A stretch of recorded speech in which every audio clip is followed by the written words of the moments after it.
Thanks for watching. Don't forget to like, comment, share and subscribe to Mufti Tariq Masood, famous scholar.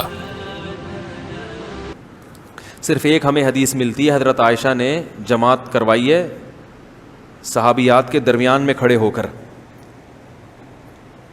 لیکن حضرت عائشہ کے بعد کسی نے یہ عمل نہ کسی صحابیہ نے کیا, نہ صحابہ نے, نہ اسلاف نے, نہ تابعین نے, نہ حضرت عائشہ نے دوبارہ کیا. تو اس سے علماء کہتے ہیں کہ نماز ہو تو جائے گی مگر یہ عمل پسندیدہ نہیں ہے, کیونکہ کہیں بھی نہیں ملتا کہ ایسا ہو. اگر یہ جائز ہوتا, اچھا عمل ہوتا, باعث ثواب ہوتا تو یہ امت میں چلا آتا. تو ابتدائی اسلام میں کچھ کام ایسے ہوئے ہیں جو بعد میں منسوخ ہو گئے. تو حرام ناجائز نہیں کہتے مگر مکروہ تنزیہی ہے, ناپسندیدہ ہے, اس کو پروموٹ نہیں کرنا چاہیے. اور یہ اس لیے ناپسندیدہ ہے کہ اسلام میں عورت کی امامت پسند نہیں ہے. اب کم از کم ویسے تو گھروں میں خواتین مردوں کی امامت کو مانتی نہیں ہیں, تو نماز میں ہی ان کو یہ سبق ملتا ہے کہ بھائی ہمیشہ مرد ہم سے آگے کھڑے ہوں گے, نماز ہم مرد کے پیچھے پڑھیں گے. تو نبی کے دور میں بھی ایسا ہوتا تھا, صحابیات یا تو گھر مسجد میں آ کے نبی کی امامت میں نماز پڑھتی یا گھر میں اخپل طریقے سے نماز پڑھتی تھی, جماعت نہیں کرواتی تھی. اور اگر گھر میں کوئی جماعت کرواتا تو مرد ہوتا. تو تراویح میں بھی اس کا اہتمام کرنا چاہیے, مردوں کے پیچھے خواتین نماز پڑھیں, خود جماعت نہ کرائیں, مردوں کی اقتداء میں نماز پڑھیں.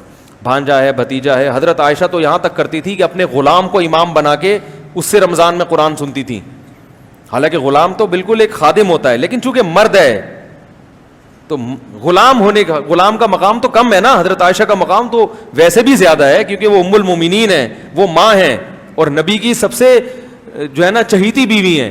اس کے باوجود ایک غلام کو آگے کر کے اس سے نماز پڑھوائیں گے, تم امامت کرو اور ہم تمہارے پیچھے نماز پڑھیں گے. تو اس میں اللہ نے مردوں کو فضیلت دی ہے کہ وہ امامت. وہ تبلیغ میں دیکھ لو, خواتین کی جماعت جب نکلتی ہے تو ان کا امیر بھی مرد ہی ہوتا ہے, حالانکہ وہ پردے میں ہوتا ہے, اس کو بات کرنے کی اجازت نہیں ہوتی خاتون سے, لیکن الگ سے خاتون میں کوئی امیر نہیں بنایا جاتا. تو یہ وہ شریعت کے مزاج کی رعایت کرنے کی وجہ سے.